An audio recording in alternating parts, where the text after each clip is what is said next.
It's November here in the Pacific Northwest and temperatures are about ready to drop below the freezing mark.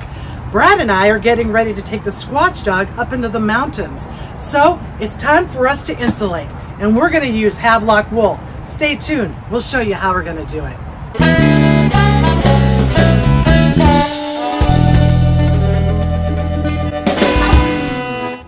Brad and I want to use our Revel year-round, and so we've decided that we're going to insulate the back end of the Revel today, particularly where the water lines run. We want to make sure that we don't have anything freeze up on us while we're on the road.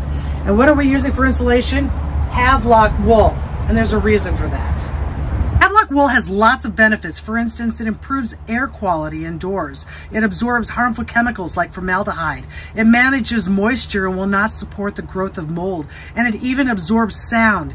It exceeds other forms of insulation as an acoustic buffer. Havelock Wool is also sustainable, renewable, and removes carbon from the atmosphere. And Havelock Wool will last the lifetime of your van. So we already started this project. I insulated behind the pantry. And while you're doing this, why don't you get new brackets for the pantry so that you can add more shelves?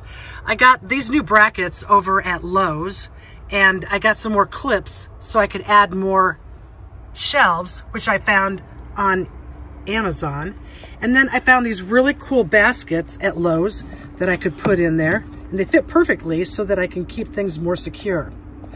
So when you do this, you've got to remove all of the shelves, and then I had to unscrew all of this and behind, and I noticed that there was a lot of just really bad insulation, foam insulation that they had back there. So I put Havelock Wool back there.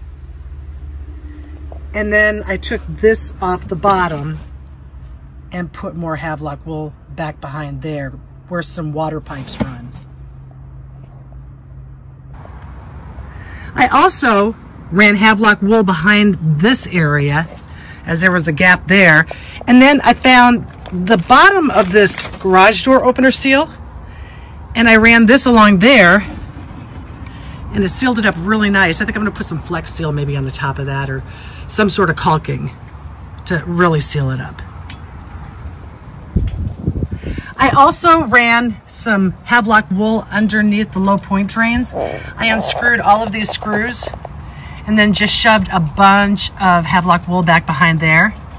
And then I found this kind of foam cord for insulation and I ran it along the bottom to make sure that everything is nice and sealed. Once I was done with all that, I pulled out the bottom drawer and I put Havelock Wool underneath that drawer where there was also water pipes that were running underneath to keep them warm.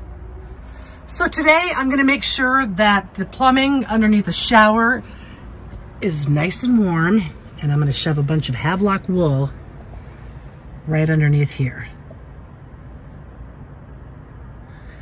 There is a trim piece that you just need to pop off, and then you can gain access to underneath the shower.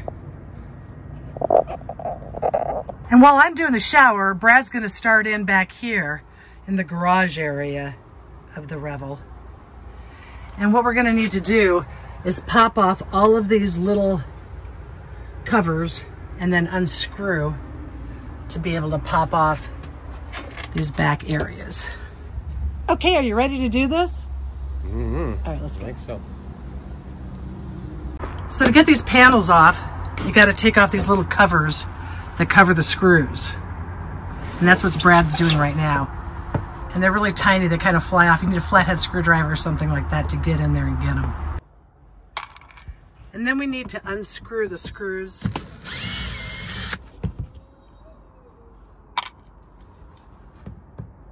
So while Brad's busy unscrewing the panels off the back, I'm gonna start shoving Havelock Wool underneath this shower.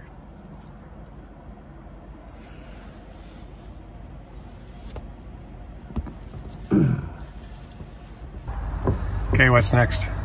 Okay, now we're gonna peel this panel back. See what we got back here for insulation, which I'm predicting from what I've seen from other people isn't a whole heck of a lot. So this is what it looks like without the insulation. And then up here we've got this flimsy foam that they put in there. And we're gonna add Havelock Wool to that. I think it'll make it a lot cozier. What do you think, Brad? We'll see. It should. Counting on it. So now what are we doing, Brad? We're gonna take this out, I guess, and look at the pipes. The main thing's the pipes. Okay. Try to keep the water from freezing. Yep, gotta keep that water from freezing. Let's go. We're gonna have to take these off, and then we'll see what we can do.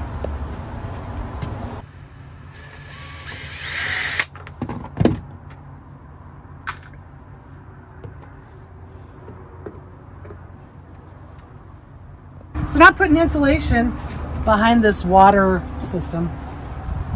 There's a little bit of foam back in there, but I always think you can use more insulation, especially when it drops down below freezing.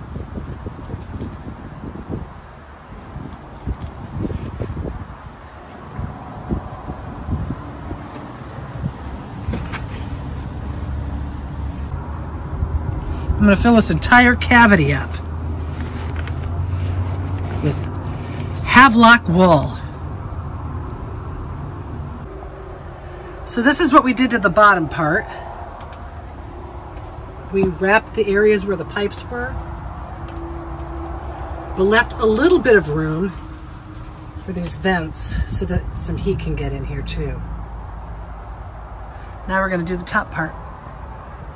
So we did it! We're going to be nice and toasty when we take off for our trip this weekend and when we head into winter.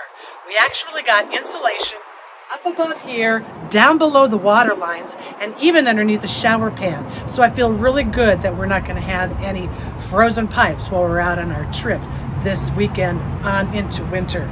If you like what you saw, we would love for you to subscribe to our channel. And if you like it, just hit that like button as well. Thanks a lot for joining us. Have a good one. Happy winter and happy trails.